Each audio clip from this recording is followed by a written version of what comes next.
जय श्री कृष्ण। आज 700 hard day challenge का 5th डे है। भगवद गीता का 5वां श्लोक है पहले अध्याय का। धृष्टकेतु श्रीकाताने काशीराज श्रे वीर्यवाना प्रोजिति नाको कुंती भोजसरे से बद्ध श्रे नरपुन्नवा। भाई मेरी संस्कृत मैंने कभी पढ़ी ना, लेकिन हिंदी पढ़ी है, तो हिंदी के हिसाब से मैं जो श्लोक है उन्हें पढ़ूँ, तो बोलने में थोड़ी गलती है सके। ठीक है, जो श्लोक है या को जो हिंदी व्याख्या है वो है धृष्टकेतु और चेकितना तथा पराक्रमी काशीराज प्रोजित और कुंती भोज तथा मनुष्य में श्रेष्ठ सभ्य भी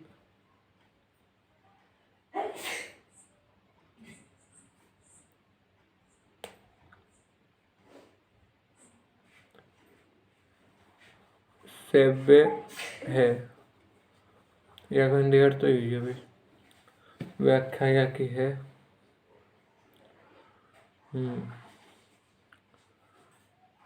धृष्टकेतु शुरू है ना, हाँ दूसरा श्लोक 5वां श्लोक। यह धृष्टकेतु कितना मूर्ख है कि जिसके पिता शिशुपाल को किसने भरी सभा में चक्र से मार डाला था, उसी कृष्ण के पक्ष में यह लड़ने के लिए खड़ा है। धृष्टकेतु द्रोणाचार्य के हाथ से मारे गए। भाई धृष्टकेतु वे हैं जब धृष्टकेतु शिशुपाल के लड़का है। शिशुपाल वे ही जिनको कृष्ण जी ने वध कर दिया। तो चेकिताने कौरते सब यादव सेना तो हमारी ओर से लड़ने के लिए तैयार है, और यह यादव चेकितान पांडु की सेना में खड़ा है। चेकितान दुर्योधन के हाथ से मारे गए। जो चेकितान वो दुर्योधन द्वारा मारा गया। काशीराज से वीर्यवान है। यह काशीराज बड़ा ही सूरवीर और महारथी है। यह भी पांडवों की सेना में खड़ा है, इसलिए आप सावधानी से युद्ध करना, क्योंकि यह बड़ा पराक्रमी है। काशीराज भी महाभारत युद्ध में मारा गया। पुरुजी कुंती भोज श्रेय। यद्यपि पुरुजित और कुंती भोज ये दोनों कुंती के भाई होने से हमारे और पांडवों के मामा हैं, तथापि इनके मन में पक्षपात होने के कारण ये हमारे विपक्ष में युद्ध करने के लिए खड़े हैं। पुरोजित और कुंती भोज दोनों ही युद्ध में द्रोणाचार्य के हाथ से मारे गए। वो सभ्य श्रेवे नरपम्बे। इसका अर्थ है यह सभ्य युधिष्ठिर का श्रीशुर है। यह मनुष्य में श्रेष्ठ और बहुत बलवान है। परिवार के नाते यह भी हमारा संबंधी है, परंतु यह पांडवों के ही पक्ष में खड़ा है।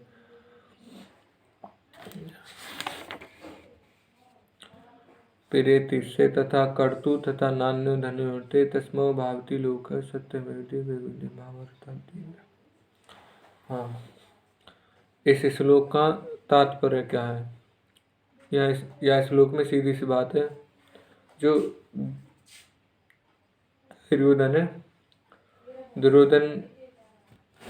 मतलब कह रहे हैं कि जो शिशुपाल को वध कृष्ण जी ने करो, लेकिन वह को लड़का इतना मूर्ख है कि वो जाने मतलब उनके पिता को वध करो, उन्हीं के पक्ष में लड़ रहा हो। तो वहाँ जो दुर्योधन है वो ये कहना चाहे कि तुम्हें इनके विपक्ष लड़ना चाहिए। भाई ये एक पहले से है कि जो दुर्योधन है वो पांडवन की सेना में, और जो उनके उनमें मन भेद और द्वेष भाव पैदा करना चाह रहा हो। सीधा सही हुआ। और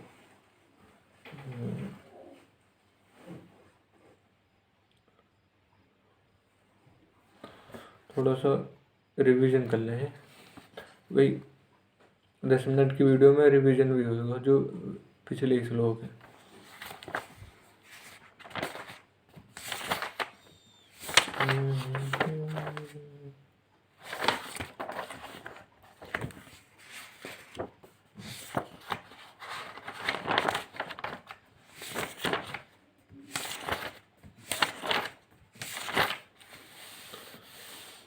गीता की महिमा के बारे में पढ़ते हैं।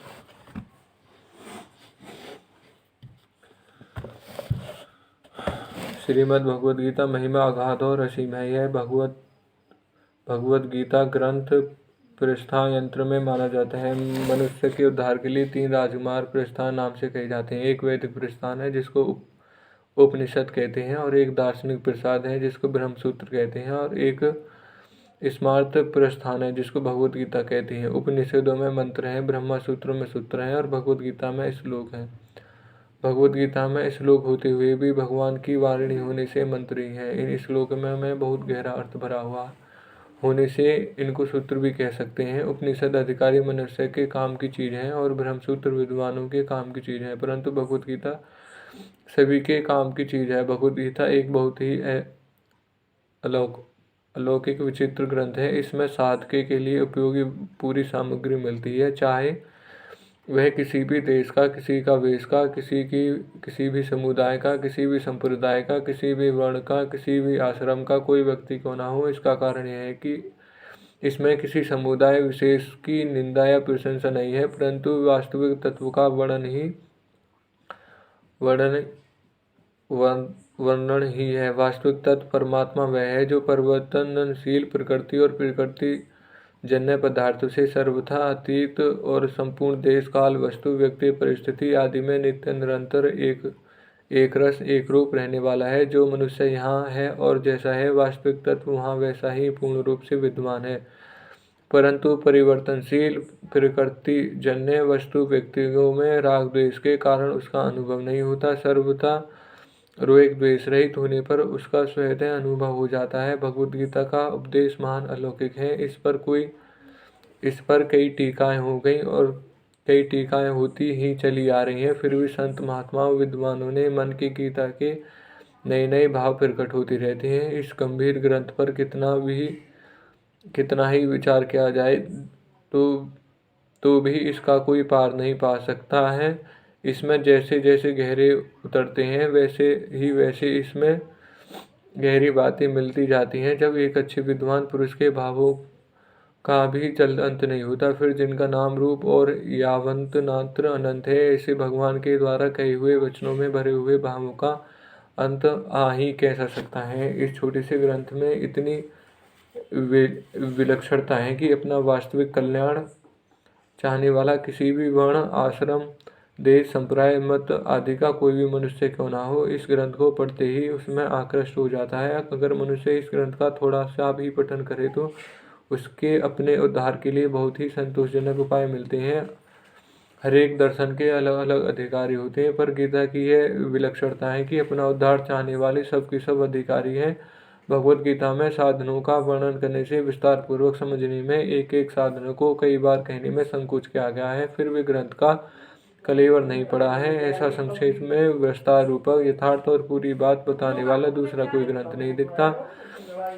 अपने कल्याण की उत्कलट अभिलाष वाला मनुष्य हर एक परिस्थिति में परमात्मा को प्राप्त कर सकता है। युद्ध जैसी घोर परिस्थिति में भी अपना कल्याण कर सकता है। इस प्रकार व्यवहार मात्र में परमार्थ की कला गीता में सिखाई जाती है, अतः इसके जोड़ों का दूसरा कोई ग्रंथ देखने में नहीं आता। गीता एक प्रसादरिक ग्रंथ है। इसका आश्रय लेकर पाठ करने मात्र से बड़े विचित्र, अलौकिक और शांतिदायक भाव स्फुरित होते हैं।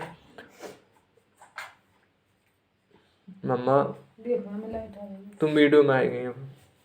वीडियो में आएगी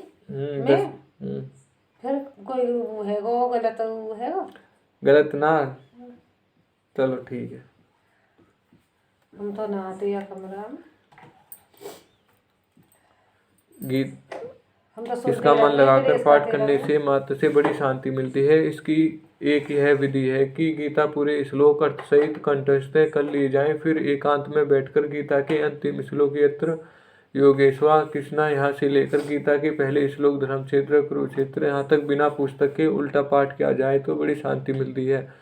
यदि प्रतिदिन पूरी गीता का एक या अनेक बार पाठ किया जाए तो इसमें गीता के विशेष अर्थ स्फुरित होते हैं। मन में कोई शंका होती है तो पाठ करते करते उसका समाधान हो जाता है। वास्तव में इस ग्रंथ की महिमा का वर्णन करने में कोई भी समर्थ नहीं है। अंत महाविशाली ग्रंथ की महिमा का वर्णन कर ही कौन सकता है। लाइट आ रही है? वैसे